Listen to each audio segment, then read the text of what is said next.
everyone. So my name is Frances Sadi, and I serve as the Associate Director of Non-Degree Programs here at Brown University's School of Professional Studies.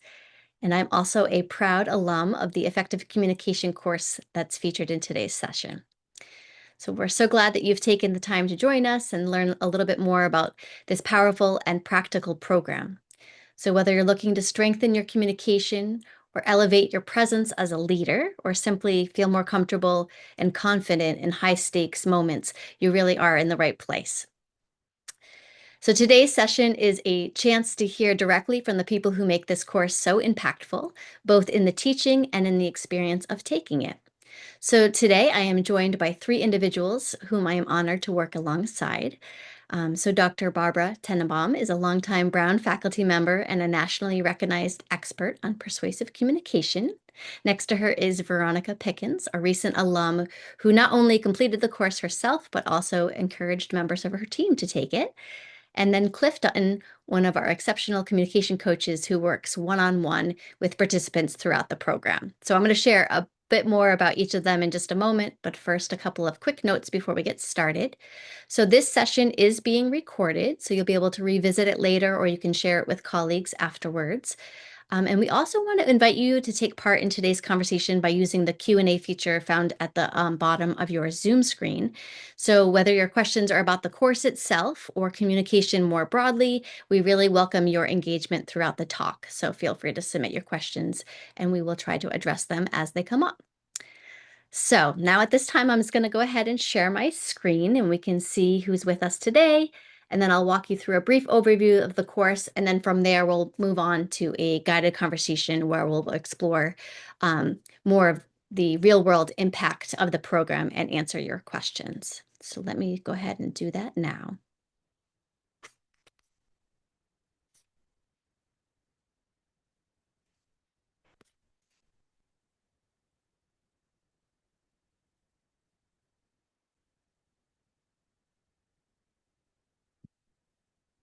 Okay, and so I'll be brief. But first, I would like to start by introducing more formally our three guests here today. So Dr. Barbara Tannenbaum is the lead faculty for our Effective Communication course and one of the most respected experts in this field. Barbara is a distinguished professor and senior lecturer at Brown University, where she has been teaching for more than 3 decades. She also consults globally with senior leaders in politics, business, science, and the arts, helping them strengthen their ability to communicate with clarity, authenticity, and impact. Her client list spans Fortune 500 companies, government agencies, and nonprofits, and she is often called upon to advise leaders in high-risk stake environments. Barbara's approach blends research with decades of hands-on experience, guiding individuals to become more compelling and influential communicators. I am also delighted to introduce Veronica Pickens, Managing Director of Senior Health Services, Program Oversight and Communications at Blue Cross Blue Shield of Michigan. In this role, Veronica leads compliance for Medicare Advantage and Part D programs across emerging markets, drawing from more than 30 years of leadership experience in healthcare, IT, financial services, and education. Veronica is certified in healthcare compliance and is a certified compliance professional, and she has published on third-party risk management while actively mentoring and advising through professional and community networks. So she completed the Effective Communication course here at Brown, and since then has championed it with her own team. So today she'll share a bit about how the program influenced not only her personal leadership, but also the growth and confidence of those that she leads. And then last but not least, I'd like to introduce Cliff Dutton, one of our communication coaches in the program. There's two. So Cliff is a partner at Dynamic Communication LLC, where he consults globally on communication strategies and practices. He's also an adjunct lecturer in engineering here at Brown University. His 20-year plus career in technology businesses includes entrepreneurship, senior executive roles in global companies, and board seats in both public and private organizations. Cliff brings a depth of real-world knowledge and perspective into every coaching session, helping participants stretch, grow, and apply new skills with confidence. And so a bit about the program.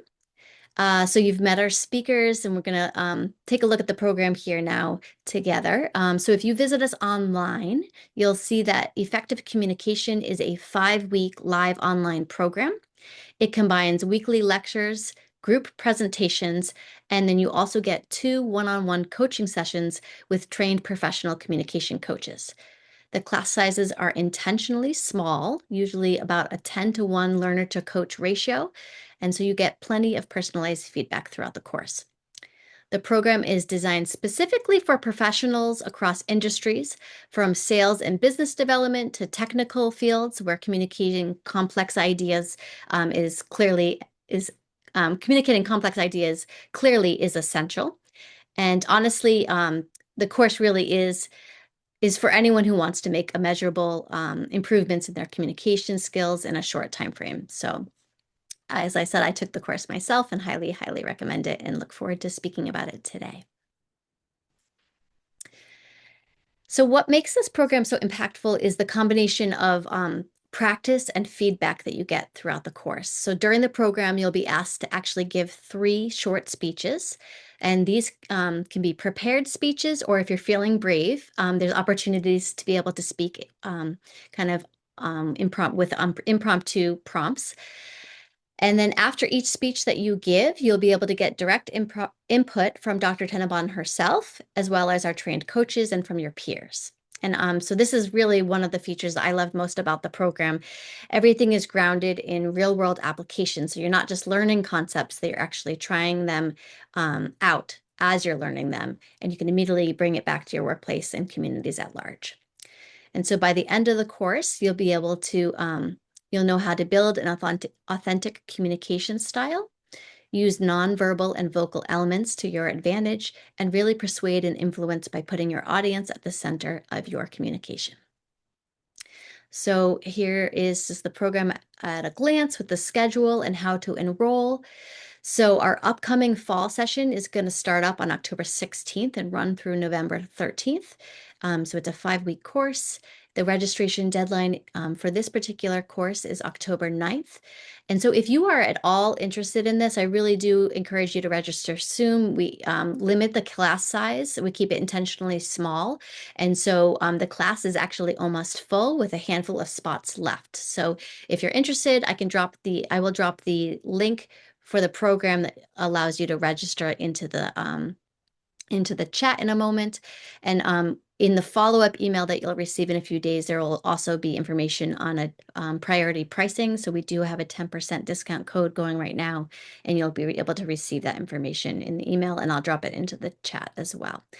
So with that, and here is how to contact us. But with that, I'm going to wrap this, stop sharing my screen, and I'm going to open things up now. We're excited to move into more what the purpose of the webinar is, which is a guided conversation with Barbara, Veronica, and Cliff. So you can hear firsthand how the course really is able to create and allow for transformation.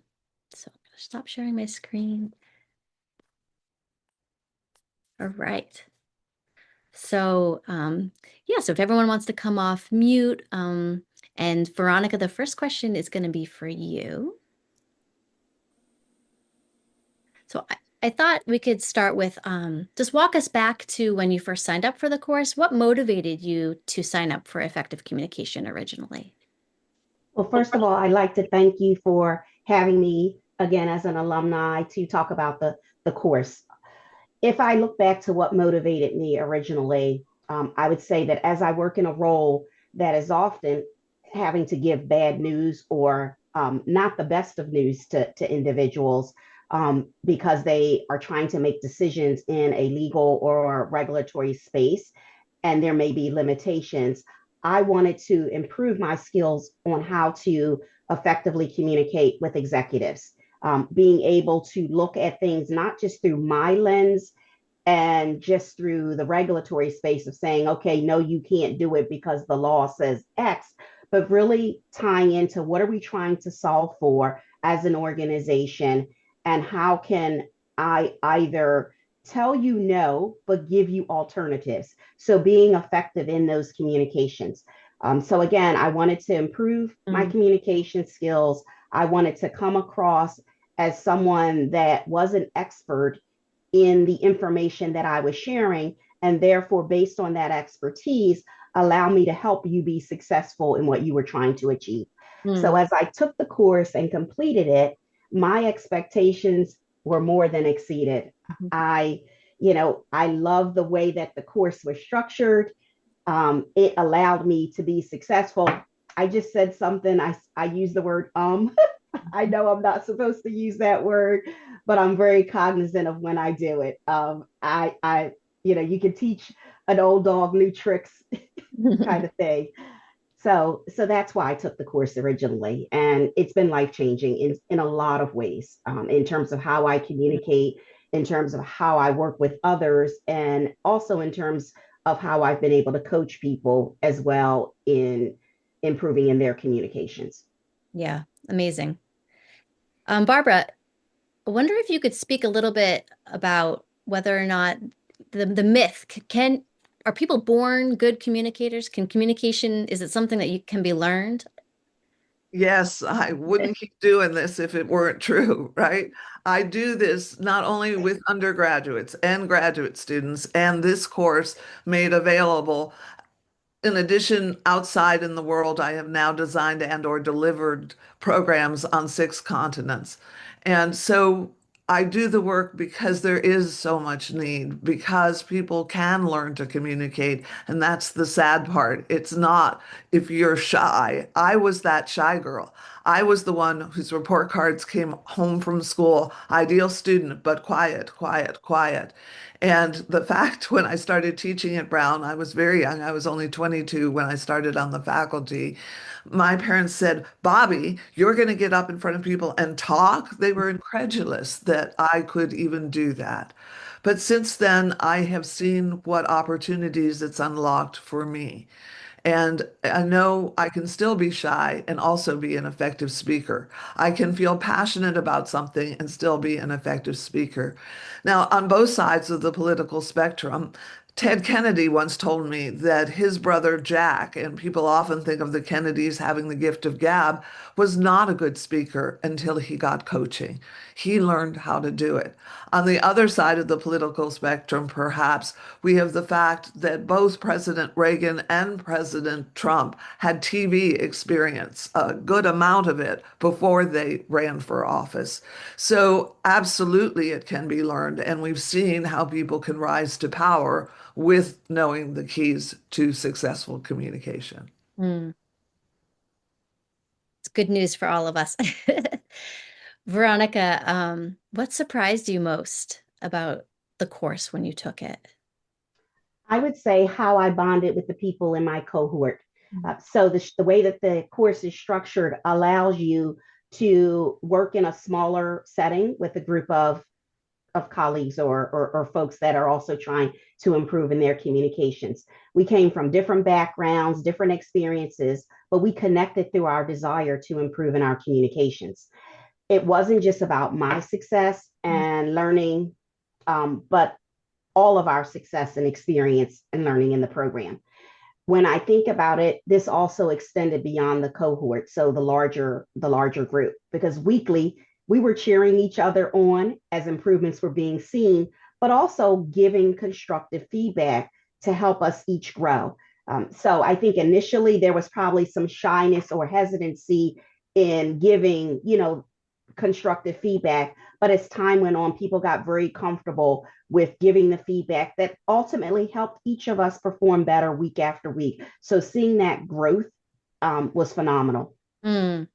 The Yeah, I the can't agree more. I took the class a year ago, and I think it was really helpful. One of the barriers for myself would be this anxiety of well, I have to look like this if I'm speaking, or I have to be able to speak in this manner. But I think realizing that effective and persuasive communication really can be also authentic and unique to who you are. And so I really enjoyed being in that small class, but seeing such a wide variety of individuals and their styles and that there could be a whole range of what effective communication looked like. So it was a real joy and also a confidence boost to be able to kind of have that experience. Cliff, this next question is for you. So as a communication coach in the course, one of two, um, walk us through what that typically looks like for the students and what kind of involvement and coaching, one-on-one coaching they get with you and Jennifer, the other communication coach. Well, Francis, both of us have a philosophy, both Jennifer and I have a philosophy, and I'm sure it's shared with the rest of the people on this call, that we need to coach to strengths. We're not working to make each speaker some iconic or archetypal speaker of some standard form. We all have our own assets in communication. And what we do with the coaching sessions is look at practical observed behaviors. Say, how would you like to modify those behaviors? We use video. So we look at the speeches that are given in class, we record those speeches, and then we walk through those with commentary.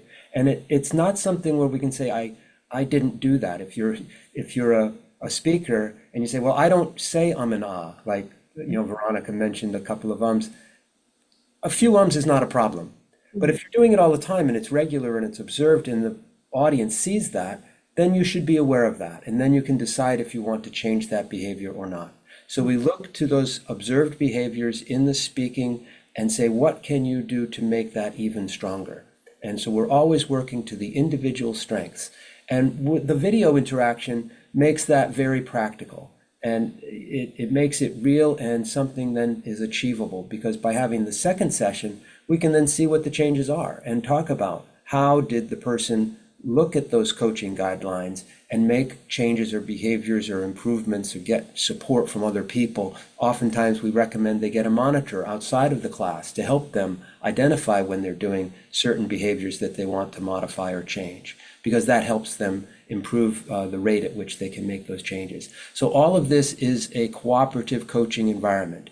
It's a partnership. It's working toward the goals of the student, not some standard academic goals, but what are your individual goals to improve? And I really enjoy working with people one-on-one, because then they can feel the benefits and make the changes that they want to make themselves better communicators. Yeah, I love that.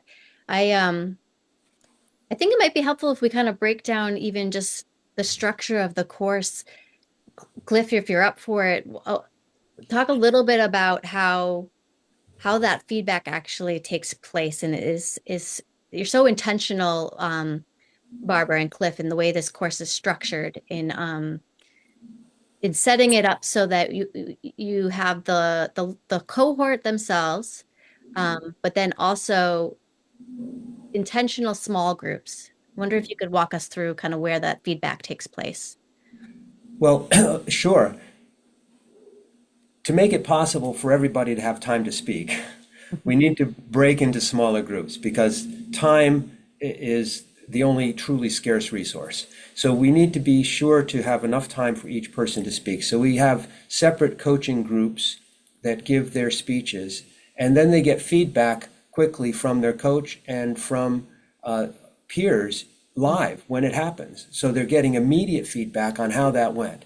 And everybody gets both constructive feedback and reinforcing feedback, because we all do something well and something that might be able to be done even a little bit better. Oh, those sessions are recorded. So the recording of the session is available to the students immediately after the class, and they can go back and review and see what they did.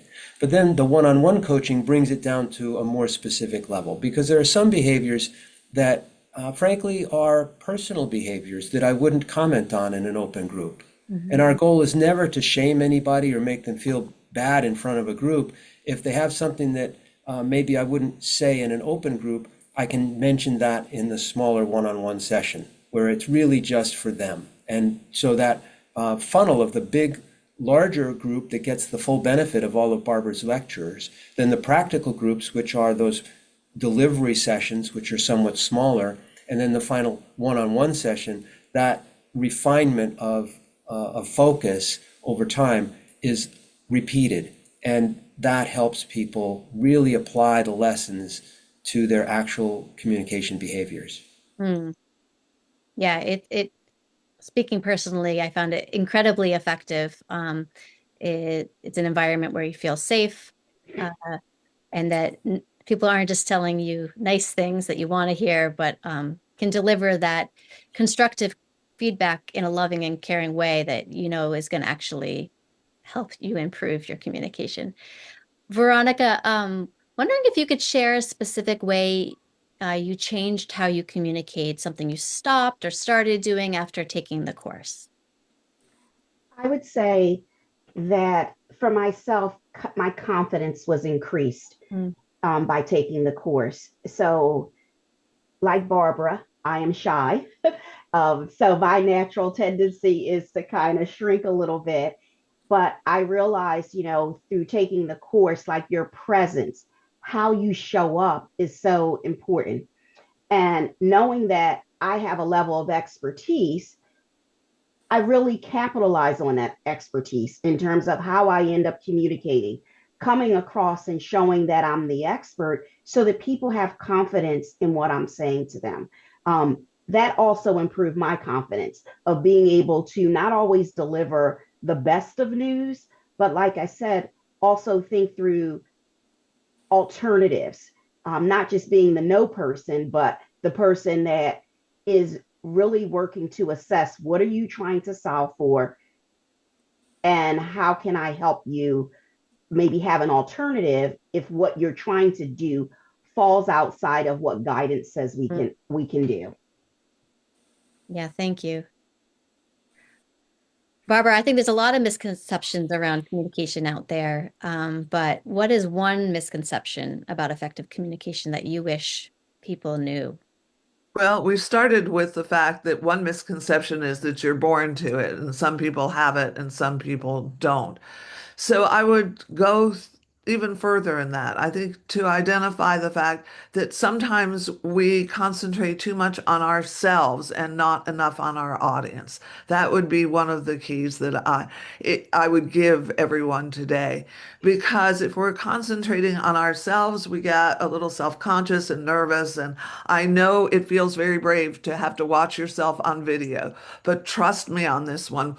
The data say it is very helpful if seen in a positive way. This is why you don't watch it alone, which is why you watch it with your coach, because they will help you see it in perspective. The first 90 seconds of a video is what's called the cosmetic effect. Oh my God, I look like that, or I look like my Aunt Sarah, or I look like my cousin or my father or whatever.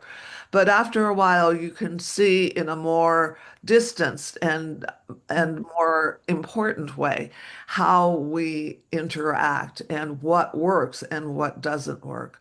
So concentrating on the audience rather than only on ourselves is important. One of the projects I had was working with doctors on how to deliver hard news. So that's really hard news in some cases. And how do I do it? So I said, well, how do you do it? And they really had no idea. Nobody ever teaches us, blah, blah, blah. They're doing a better job in medical school now, in many medical schools now. And so I said, okay, let's switch this up. You now have to hear how hard news. How do you want to hear it? And suddenly everyone had suggestions about how someone else should deliver it to them. So that is a great way of thinking about if I were in the audience, how would I want to hear about compliance in Veronica's case, or in building programs in your case, perhaps, Francis? So how would I, and what are those keys? And one of my best class when I was in high school was surprisingly for me and others, geometry. And what I loved about it was proving congruence. How can I show congruence? And I think about this as how do I prove congruence with the audience? That somewhere, even if we disagree, there is a basic understanding that we can agree to. So let's take a very political idea, the whole choice issue where we have a lot of opposition. I could start a speech by telling you, and this is true for me, that I know people on both sides of this issue who are good people who have thought long and hard about this complicated issue. Mm. Right. So I can learn as an audience member how to treat other audience members. Do I feel a connection with this speaker? Is there common ground, even if I have to abstract up a little bit to find it, so that I don't have this oppositional thing? And what I've been saying lately with an internationally divided world in many ways, which is why it's so important, because in this course, you not only learn to do the skills, but you learn what some of those skills are, and you can identify them in other people as well. And that is also important that we do that. But if we learn to have voice and speak up, we can be heard. If not, our ideas stop with us. So prove congruence. Think about it as a puzzle. Meet people where they are, not where you wish they were. Mm, And that's a hard one when there's so much discussion and dissension and all of those kinds of things. But meeting your audience where they are is like a puzzle. Find a way that you can learn more from them, whatever their views are, so that you know what the keys are if you want to persuade them. mm, that's beautiful. Cliff, you've seen a lot of students come through the classrooms. I wonder if you could speak a little bit about what is some of the biggest changes you notice between that first coaching session where they meet with you to towards the end of the course when they meet with you again for the second coaching session. What kind of transformations or changes do you see? I want to amplify a point that Barbara was making around the argument itself. That this communication that we're teaching is not only about production of vowels and sounds and communicating with our voice, which it is, it's also about the structure of our argument. How do we persuade an audience in an effective way? And so what I see is that people begin to integrate those behaviors around communication with those concepts of communication, those persuasive concepts, like how to be audience-centered, how to develop credibility, how to develop common ground, how to develop ways that will be appealing to that audience so that your argument can be understood, not just heard orally. And so what I see the biggest change is that integration of improvement in how people convey their ideas, but also the structure of their ideas, so that it is structured in a way that an audience can be receptive to it. And we look to find those elements of what we call what's in it for me, for the audience, or why do I know what I know, and why should you care about what I know? And letting people know all those things that prepare them to listen to your idea in a way that allows them to be influenced. And so looking at some of those psychological principles that Barbara's lecture will cover and applying them to your individual communication skills, that's where we see the greatest growth. And that happens. It happens every time. It's something that people can learn. And it's really exciting as a coach to see them come back even after one session to the next session, having integrated those ideas and applying them in their own way. Yeah, I love it. So Veronica, you've taken the course, but not only that, you've had a few individuals on your team go through the course. Talk us through that. What was how did this land with your team members? What kind of impact did it have on your staff and the team as a whole? Sure. As a testament to my experience with the course, yes, I've made recommendations for others to attend, both employees and colleagues. So overall, I would state that the course helped us to become more effective communicators by focusing on one, our level of expertise and demonstrating our expertise as guidance is shared. It also helped us become better collaborators to implement requirements and to facilitate making risk appropriate based decisions. And so, which was a new concept for, I think at times our organization. It's, looking at things where we didn't want to maybe document things in a way. And through going through this communication course, it's helped me drive, okay, let's look at this holistically and think about all the impacts, both good and bad, to be able to make sound risk-based decisions and document in a way where we're then comfortable, we're signing off on it through a collaborative approach. So I would say that's the greatest part of doing this course. Again, leveraging the expertise, but being more collaborative with others. And then through my team, I think, for one of the individuals, this is a person who was aspiring to grow as a leader, but Mm, their communication style was hindering them. And so having them take this course and look at things again through their audience's lens has helped them be more effective and has helped them grow as a leader. mm. I love that. Thank you. Barbara, with, Veronica shared that one of the things that you walked away with is really kind of growing in confidence. And I think that is a common barrier for individuals. I can myself included, just that there's that fear. I've it, I forget I've read somewhere, and I don't know if this is true, but that the fear of public speaking is sometimes greater than the fear of death. So, how do you help individuals who may lack confidence grow in their confidence? Well, absolutely. It is a common fear. As far as it's the number one fear, often when it's tested, at least in the US, it rises to the top. Or to steal a Seinfeld joke, that means that when I'm at the funeral, I would rather be in the coffin than doing the eulogy. And I get that for some people it's debilitating. I was called by a woman once who was the chief photo editor of a large urban newspaper. And she was asked to speak at a conference about how to select the right photo for the particular article, something she'd been doing for a long time. She had the expertise. She'd risen to the top of her career slot, and she knew what she had to talk about. But she called me and she said, I'm calling you because I think I need help because yesterday I was in my car and I thought, if I have a crash, I won't have to do this talk. So maybe some people fear it more than their own death. I don't know. I hope not, because it is curable, as we've been talking about. And so, how do we work on confidence? We talk about it. We talk about the fact that it is ubiquitous. We all have it in one way or another. But secondly, we talk about who will notice if we're nervous. And we advise not to say, well, I'm really nervous, because all that does is it underscores for everyone. And now we get nervous for you, right?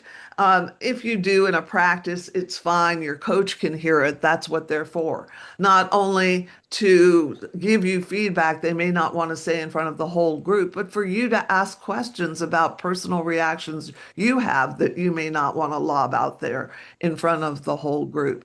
So the people who will see that we're nervous are the people who know us extremely well, because you weren't your usual energetic self, or you seem to smile less than you usually do, or what. The example I like to use is my father, who, when he looked in my eyes, could always tell when I was running fever. And this was rather remarkable because he had nothing to do with medicine at all, and he was not a biological parent.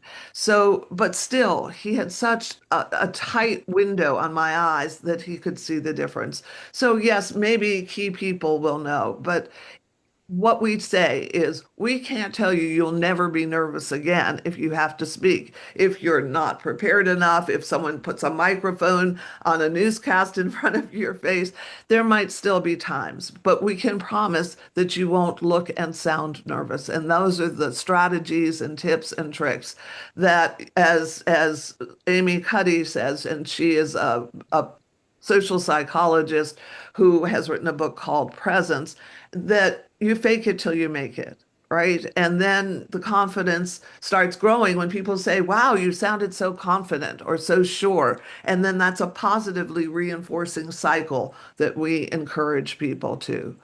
But also, I want to highlight for you a study that comes out of the Harvard Business School. And there was a woman researcher who, when she was an undergraduate, sang in an a cappella group. And she noticed every semester new people would come in and sing and audition. And some people, everyone was nervous. Some people would succeed despite the nerves. Some people, the nerves would just overwhelm them and they couldn't do it. And I want to PS say thank you for all of those of you who are in attendance, because for some of you, even attending this is anxiety producing. So she notices some succeed, some don't. So her research starts with a cappella groups. She finally gets to public speaking, and she says two things happen. The first, which is that feeling of out of control, which varies per person. Some of us heart begins to pound and it's, oh my gosh, I don't know what's going on. Some of us get sweaty. If you're very pale, sometimes you can see a reddening or a blush that usually starts here and comes up. Whatever it is, that's the change in the physiological state, or as the researcher says, the change in arousal. What she says is something else happens. We also give a valence or a positive or negative charge to that feeling. She says that people who succeed, despite the nerves, because that's the autonomic nervous system, that's the fight or flight, right? I am spending more energy when I talk than I'm not. So I need extra energy. But rather than saying, calm down, calm down, calm down, which at least for me never worked. And then I was like, oh gosh, and I can't even calm down. And I felt worse about myself to just say, rather than I'm feeling so nervous, I'm feeling so excited. Mm. So the relabeling, knowing that that is asking more from you. And so, yes, I at least use it as an excuse to eat and drink more on days that I teach my undergraduates at Brown. I'm doing 6 hours. I think that's worth more food and to stay hydrated too. And that energy, as I've always said, it's my rock star theory that Mick Jagger will tour till he's 800 years old. If he moves like that, people will watch him. We're attracted to energy. And one final example that I want to use is there's an old time folk singer, now deceased, named Dave Van Ronk. And Dave was playing at a small venue in Rhode Island, and I bought him a beer at the halftime or at the intermission. And I said, Dave, do you still get nervous? And he said, well, of course I do, Barbara. And he said, let me tell you about the one concert I ever gave that was not a good concert. It was a bad concert. He said, I had no nervousness. There Mm. was energy between me. It's okay, what do you want to hear? Okay, what do you want to hear? And so I learned from someone who mentored Bob Dylan, who mentored whatever, that all of us get nervous. And what we need to think about is using that. And to wrap up, to paraphrase a quotation by Audre Lorde when she says, if I have the courage to follow my vision, it matters less and less whether or not I'm afraid. Yeah, so much of what you said resonates with me, and I don't know about you, Veronica, but I think in in facing the fear and the relabeling for sure, but in knowing that the only way I'm going to get better is in doing the thing that I have for so long been avoiding.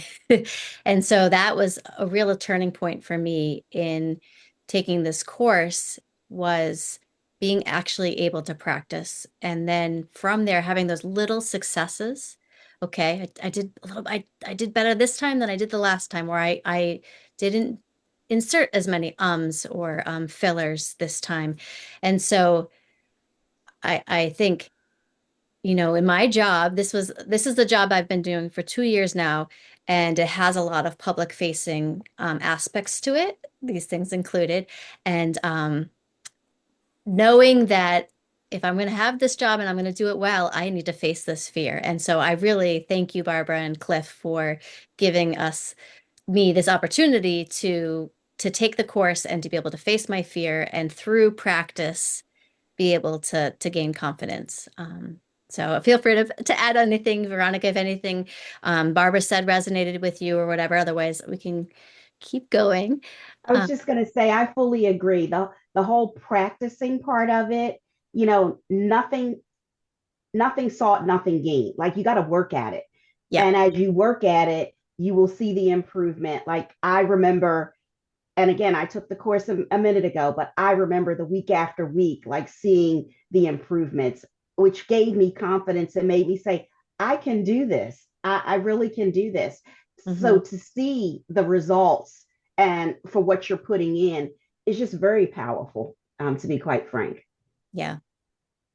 which is also why we teach the course, because when my children are not around, I always say it's like the best part of parenting without any of the mess. You only see the growth. Hmm. So, Veronica, I was wondering if you could talk, and you've already kind of touched upon this, but if you could speak directly to how the course has actually influenced your leadership and your professional presence. Sure. So I would say the course has helped me grow as a leader. Again, confidence, and I keep saying this confidence part of it because that was what was so crucial for me. I have all of this knowledge, but if you don't know how to communicate it effectively and persuasively and powerfully, it doesn't mean anything. So it gave me the confidence to say, you know what, give yourself a pat on the back. You know what you're doing in this space. Show others that you know what you're doing and help them understand and grow through understanding of legal and regulatory requirements so that we can operate our business in a better Hmm. way. So that's what stands out for me the most is the confidence side of things and being able to show that to my staff and help them grow, like I said, in their communications. Not all of them have taken the course, but for those that have taken the course, they appreciated the investment Hmm. that we made in them as an organization. They have an interest of passing down information, learn through it through practice. Like so, as my communication style and techniques improved and were being demonstrated, folks could see that and they could ask questions. Well, I see a change. What sparked that change? So going back and being able to share that level of information, I think is important. Mm, thank you. Mm-hmm. Cliff, I wanted to ask you another question if you're up for it. Sure. So in meeting with individuals one-on-one, wonder if you could give us a little insight into how you tailor your feedback to someone's specific goals or challenges. So when you're meeting with someone one-on-one for the first time and getting to know them, what's your approach? One of the easiest ways to know what someone wants to do to improve is to ask them, Mm. right? And so making sure that the feedback that I'm giving them is going to work toward achieving their goals is a way I can be audience centered. Because I don't want to just help people do some generic improvement. I want to help them achieve what they're working on. So we have conversations about not only how the communication is happening, but what kind of communications challenges are they facing specifically? How does this apply to their life? Is it something where they're having a conflict at work that they'd like to be able to communicate more effectively about? Is it something where they have something they're doing in the public domain? They want to have a message get out more effectively. How can we look at it in that way? So I work on getting to know the people individually. And that's the rewarding part of being a coach in this program. I get to know people, what they care about, and I get to help them achieve their goals.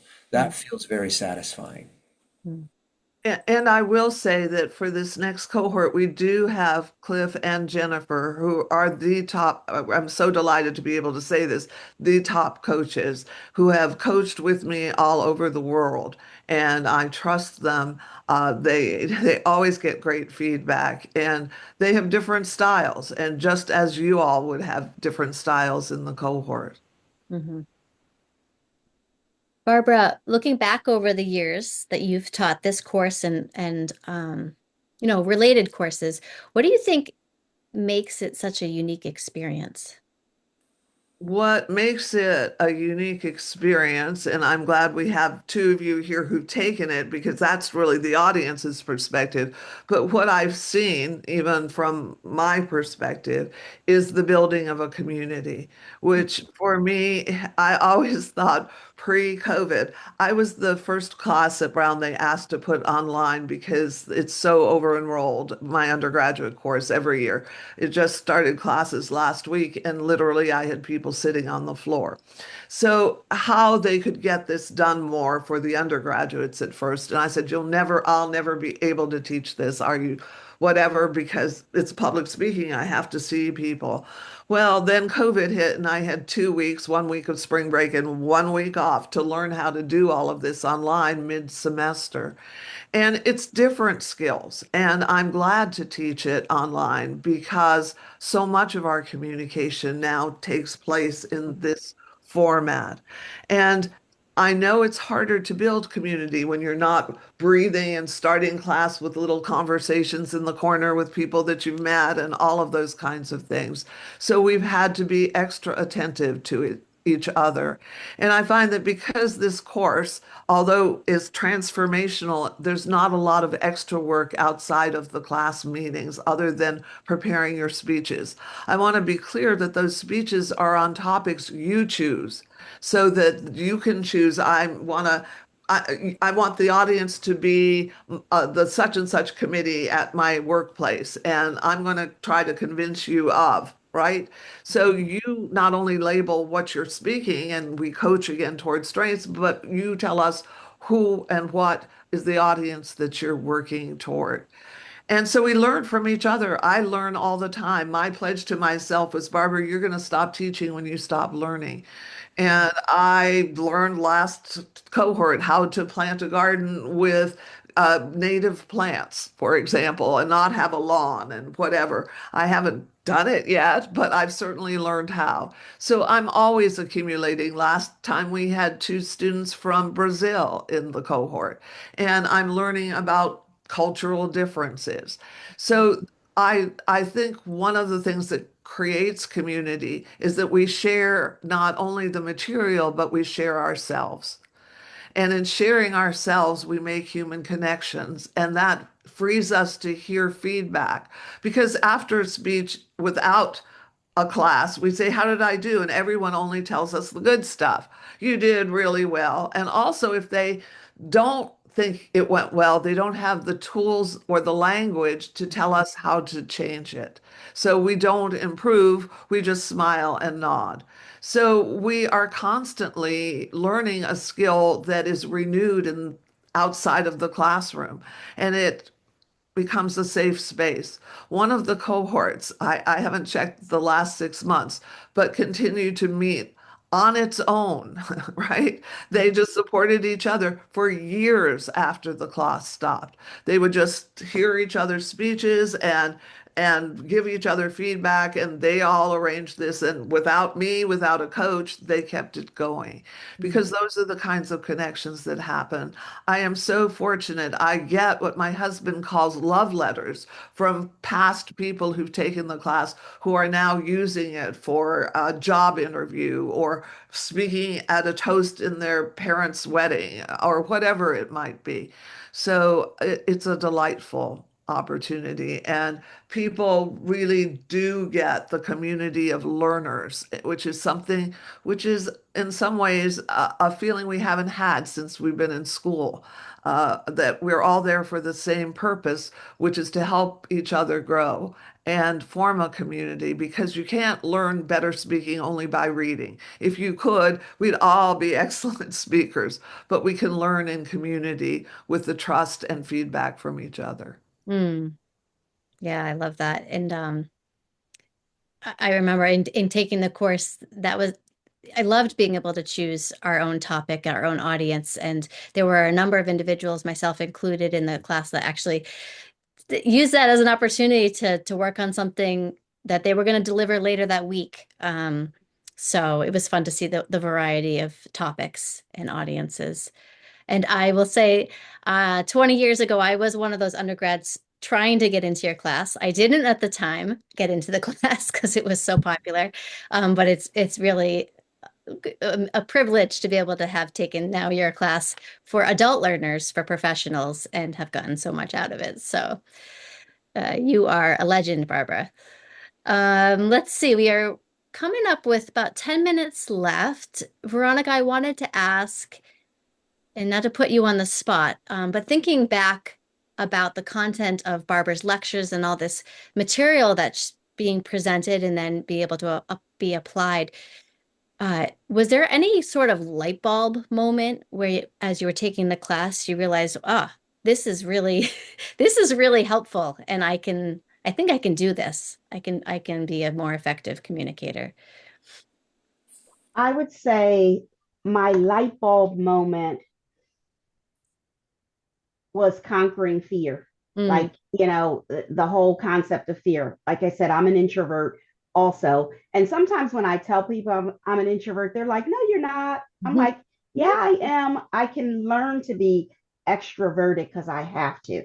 But that light bulb moment was really around, I can do this. You have this, girl. mhm, So, and so once I realized that, like, I continue to refer to my materials even to this day. Like, I took notes from the course, I still refer to those.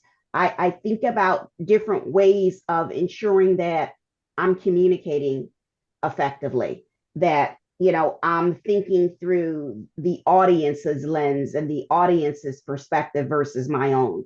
mhm. And so, again, conquering the fear. Mm, but And I think the way the course is structured truly allows you to do that. yes. Again, being in the cohort, working with a smaller group, working with the coaches, Mhm. getting that on the spot feedback, in the moment, like, you can hear and reflect back on what went well, what didn't go well, and hearing that from others, I think is really important. Getting feedback is essential for growth. Mm, If no one gives you feedback, you're not going to fully grow because you're looking at things just through your lens. But when others help validate, um, as well as help you see something that you might not see, it's powerful. yeah, yeah. I agree. Giving feedback is a lost art and something that we often shy away from, but done well can be so impactful, more so than a genuine compliment, I think. Mhm. I think we have a time for maybe about three questions. And so Cliff, I'm wondering, what would be one piece of advice that you often give that tends to stick with participants? Shorter sentences. When we write out an argument or an idea, we tend to write Mm, in complete sentences that go on for sometimes many lines. When we're speaking, that's too long. mm, Shorter sentences have more vocal impact. So thinking about how can I take my ideas and condense them into short, impactful sentences so that the ideas that I have are understood well by my audience is something that I see people applying immediately. mm, The other thing that I see is that people learn to slow down. We rush to get our words out, and if we're rushing, sometimes we slur the words together and people don't understand what we're saying. And so it doesn't matter how well structured our argument is if people can't hear it. So learning to slow down, using shorter sentences, and delivering those sentences with some impact for your audience is something I see people making great progress on. mm. That's terrific. And then, Barbara, for you, what's one practical strategy that we could all use tomorrow to communicate more persuasively? So the frame of this, I would say, connect with your audience. An audience can be one other person. It doesn't have to be a large room. So what do I mean by that? Many of us have to use slides when we present, and we start with the slide behind us. I always turn the slide off because it will always be better lit, more colorful, and more interesting than I am. I think that people put way too much information on slides. Again, as Cliff says, short. I don't use whole sentences in my slides. We don't remember that way. For Zoom presentations or any particular or Teams or whatever method you're using, if you are doing a presentation, connect with your audience before you share your screen. Mm, Because once you share your screen, you are now in a small box, and the small box will not help you connect with other people. Similarly, if you go to Q&A, go back. I know it's extra manipulation. Get practice with that. It's not hard. So even I, technologically challenged, can do that, a lot of the very basic operations. So think about how you want others to see you and use the knowledge that you have when somebody's in a small box and you can't see them and they have had this slide on with 27 different lines on it and you're reading ahead and you're not listening to them. So intuitively, we know a lot about this. But think about that connection with the audience because it's important always. Mm, thank you. Veronica, we'll end with you. Similar question. What advice would you give to someone considering the program? Sign up. Love it. It is definitely a worthwhile investment. You will learn information that can be easily applied to help you become a more powerful and persuasive communicator, not just professionally, but also personally. What do you have to lose? So sign up. Yeah, thank you. And um, yeah, thank you so much, Veronica. Yeah, I want to just take a quick moment to put the link to the program in the chat since I didn't get a chance to do that. And then I can wrap things up unless there's any other closing remarks, Cliff or Barbara, if you had. Any questions from the people who are watching? You're our audience. We'd love to hear from you if there's a final question.